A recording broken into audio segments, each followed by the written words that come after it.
Hey love, how are you doing? I hope your week is going well and you're taking it one day at a time. Welcome to another episode of Becoming Loud and Clear. I am Teresa Udi. This is a podcast where we get to talk about the in-between of growth, how we're navigating our 20s, navigating life in general, and every messy and beautiful thing that comes with it. Today, we are going to be talking about vision and what to do when God puts something inside of you. See, there's this excitement that comes when you have a new idea, when God has given you a new idea, and you're like, I can do it this way, I can do it that way, I know who's doing this, I know who's doing that, oh, I can make it better my own way, this, that. There's just this a lot of ideas and thoughts. There's an excitement. It's just like when you get a new wig or when you get new heels, new sneakers, or new clothes, like at every time you want to be in contact with that thing. Let's say your new wig. Every time you're passing where you hang that wig, you want to touch it or you want to wear it. And same as your shoe, like you start searching for clothes that go with it so you can rock it as soon as possible. Same as your clothes, start looking for the perfect event to wear it. The same energy that comes with those new things also comes with new ideas, also comes with the seed God has planted in you. So now here's the thing, that excitement doesn't last so long. I remember when I had my first camera, it was my baby. Like I just used to open the camera back to just stare at it and just be like, oh, it's so pretty. But now, God, I can go days without touching it. And that does not change what I have, the love or the passion I have for that, for my camera. What it does is that now it's like I used to it. So the same thing comes with your ideas. For example, I wanted to own a fashion line. I was excited about the whole thing. But then I let the doubts come in and you see, I don't have a clothing line today. So you have to bounce on ideas as soon as they come. This excitement is what gives you the push to actually go through with this idea. If that excitement is not there, it won't make sense. Now, if you do not leverage that excitement, number one, begin to give room for doubts. Begin to give rooms for questions like, what if this works? What if it doesn't work? This, that. I don't have the capacity to do this. I don't have the resources to do this. You begin to doubt so much. You end up making excuses, and then life happens.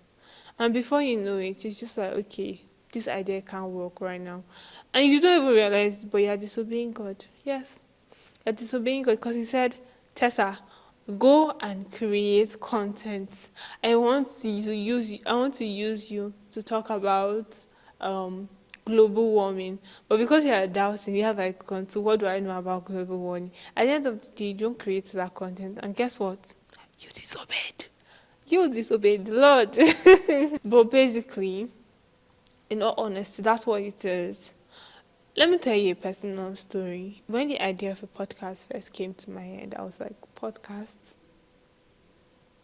When did I become that girl? Like, I was very judgmental towards having a podcast because of this idea of how people were going to look at me, like another person that has a mic and the internet to come and say nonsense for us.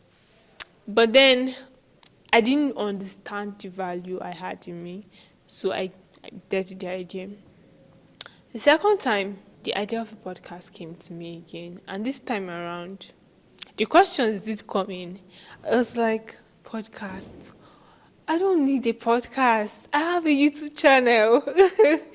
I was like, but do I need a podcast? I'm not sure I have what to say. And then I was like, okay, you don't have what to say. Write down the things you would just like to talk about. I wrote them out. And then I questioned, I was like, am I actually getting this idea from God? I listened to a lot of podcasts, both audios and videos, and I was like, is this a result of what I'm feeding into myself, or is this God really asking me to do this podcast? And I relaxed. I was like, okay. I went to him in prayers, and I was like, I honestly don't have what to say, but I'm going to jump on this. You have put this in me for a reason. And I have people who, after having conversations with me, they compliment me based on a thing or two about what I have said. So let me just act like I am. Let me just act like I'm doing this for myself. If it works out, fine. If it doesn't work out, no problem. But I do not want to live with the guilt of never knowing what it would have been like. So I started.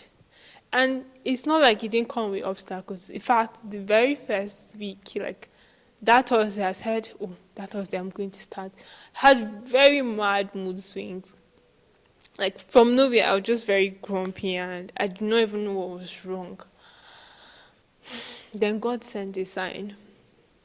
I spoke to somebody and he was just talking about his wife. He was showing off what she was doing. He was very proud of his wife. And that raised feelings inside me. Me too, I want my husband to be proud of me. Yes, I said it. I want my husband to be proud of me. I want him to talk about me to a stranger, and the stranger can tell that, oh, this man really loves his wife and is proud of what she's achieving. And I'm like, how will he be proud of me if I'm not doing the things I said I was going to do? How? So I was like, I don't know what this mood is all about, but I'm going to record this podcast. And that is how we started this podcast too. Well, lie to lie. And the crazy thing is, after I had done that first episode, I felt ill. And I had to leave work for a while. So when I came back the following week, I even realized that, oh, the sound, my sound card wasn't plugged properly to my laptop when I was recording, so it didn't really, the mic wasn't being used. So I had to re-record. And I re-recorded for how many minutes, how many trials? More than 10 times. I kept trying to say particular things because I was trying to make sense of what the podcast was about, how I want people to perceive it, what the key takeaways to be, what we'll be discussing. And I'll use this English. I'm like, this English, no, no, no. I'll use another one. So that's for you to understand that you have to listen to that voice. I'm not saying this so you go and start a podcast. If that is the idea God has planted in you, please, by all means, do it. But this is to show you as the podcast suggests, becoming loud and clear. This is the process of my becoming. I'm sharing with you so you understand that it's not perfect over here, but we are trying by the grace of God. And you can also. So first things to do when you get discouraged about working on the idea God has placed in you. Number one, you write things down. I write down everything. So if I have an idea about starting a scarf collection, I write down everything, every detail.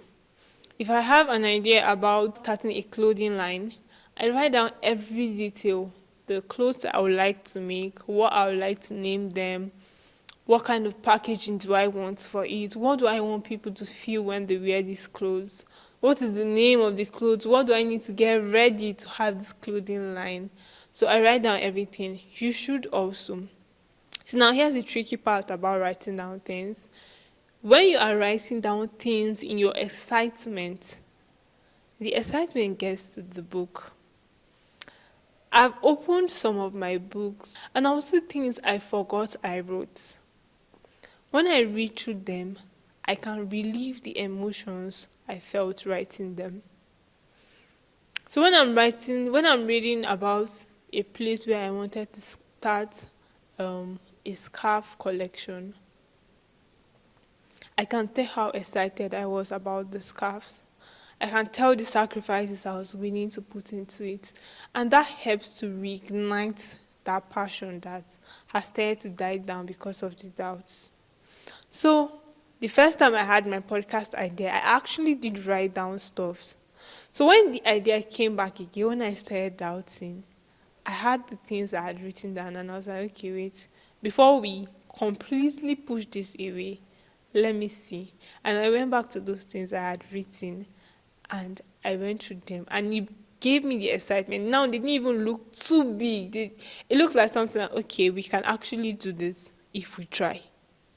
What's the worst that can happen? Nobody listens. Okay. It hurts my feelings, but okay. Do you understand? So write things down. Write down your idea. Whether you're sure about it or not, if you feel like you're going to go through with it or not, before you start self-doubting, and even when you're doubting, write down. Like when the second time I had the idea for this podcast, I asked myself, why should I start this podcast? Because I had written a question, I was able to answer it. So please write down everything. Secondly, start small. There's this thing with us and wanting to go all big. Like, it's exciting. It's like, it's somehow like you want to come in with style. Like, everybody like, ooh, who's there? But the reality of life is that most times you have to start small. So start small.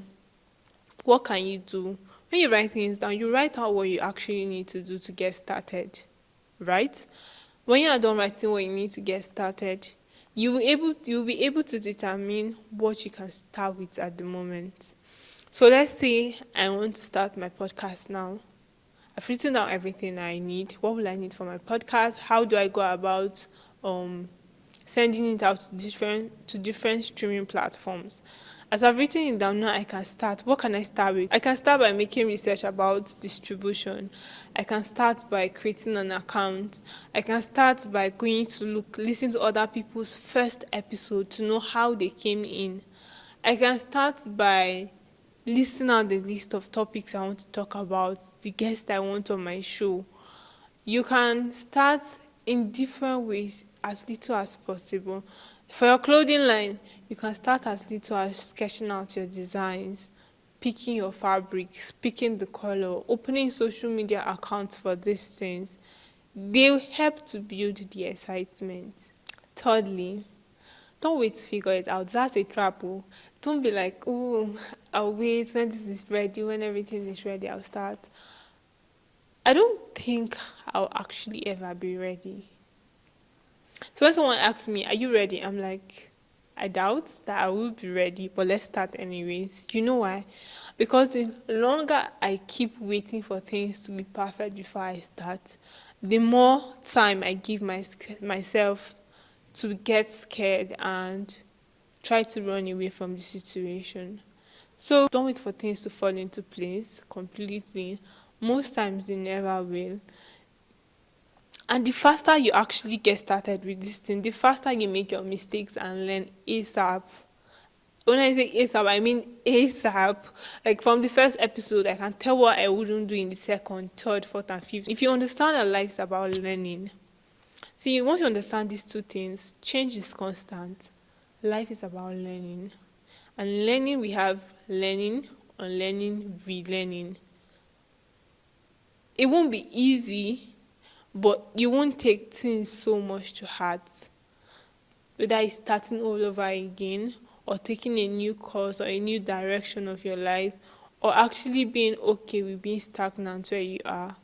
Once you understand these things with life, it will be easy to jump on ideas. It will be easy to actually chase your dreams. It doesn't make it easy. It doesn't make the process easy, but it makes it endurable. And the fourth thing is talk to God. See, baby girl, God gave you that idea for a reason. He saw something in you. He's not. Do you understand that God is not toasting you? So he's not even trying to warn you. You are his child. He's like, Tessa, I can see that you have the potentials to do this. Trust it. Simple as that. Trust it. Go back to him and be like, oh, daddy, you said I should do this. I don't know how to do it. I cannot phantom myself doing this. But the fact that you have placed this in me, you have given me this responsibility, please, can you show me the way? And God, as loving as He is, He's definitely going to put you through. And you'll be blown away by how it's not even as far-fetched as you thought it was going to be. Do you know how I struggled to say the first words on my podcast?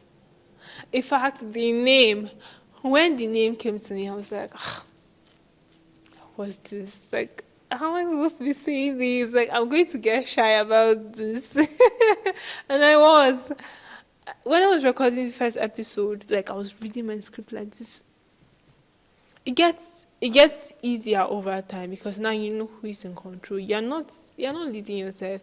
I don't know what the future for this podcast is going to be. In fact, I didn't even have a lot of things figured out before I started. But I know that this is part of a learning process for me, and this is a journey. So yes, go to God for direction. He gave you the idea. He's going to give you everything you need. And not, when I say go to God, I don't mean you should just go to Him when He tells you sleep. Like, actually put in the work. They say heaven help those who what? Help themselves. So, if He has given you the ideas, there are modern tools to find out. After praying, you make your research. You'll be like, okay, how do I go through this? If you know a friend that has done it before, you ask questions. You'll be surprised how people are excited to help out with stuff. Don't be shy about it. Ask questions. Be like, okay, how do I go about doing distribution for my podcast? How do you do yours? How can I open my YouTube channel? Okay, I see you have a clothing line. How did you start yours? Okay, I want to start making hair. What did you do first? What was your process? I want to learn makeup. What should I get first? Ask questions. These are all parts of research, and God is definitely going to guide you. The last and very important, I feel like this kind of makes or breaks everything. Surround yourself with people that do not quench the fire. If I say today that I want to start a jumping down the rock challenge, I have people that be like, okay, yeah, you should try it. I think you'll be able to do it. And this is not even from just being supportive because they're my friends. These are people that understand my words even before I do. So when I come and I'm like, I want to start a podcast, they're like, yes, it makes sense because you are good in this, you are good in this, you are good in this, you are fluent in this, you should do this. Me, I'm seeing from the perspective of, oh my God, I'm so shy, what will I say? But my friend is seeing my strengths and is like, okay, you do this. She's like, okay, you do this. And that helps to actually make you more excited. So surround yourself with those kinds of people. Not the kind of people that when you say, oh, I'm thinking about starting a YouTube channel, and they'll first of all laugh, YouTube channel. You don't do social media, finish. And that is it for this episode. Baby girl, baby boy, you cannot let that mustard seed that God has planted in you to die before it even gets the chance to germinate. God is not throwing you out in the wilderness. He has given you the idea, right? It's something you're actually excited about. That excitement is there. Leverage it. Is this saying, if your dreams don't scare you, you're not dreaming big enough? They have to scare you. That's why they are your dreams. They're not your reality. They have to scare you. So, the next time God plants a seed in you, don't let the excitement die. Start working on it immediately. And if the flame is currently going off on an idea that God has planted in you, let this episode be a motivation for you to reignite the fire. Go and look for firewood, add under it. Let the fire burn. Let it burn so bright that from far away, everybody will be able to see it. Chase your dreams, baby girl. Chase your dreams. Thank you for tuning into this episode. I hope to see you again next week. Bye for now.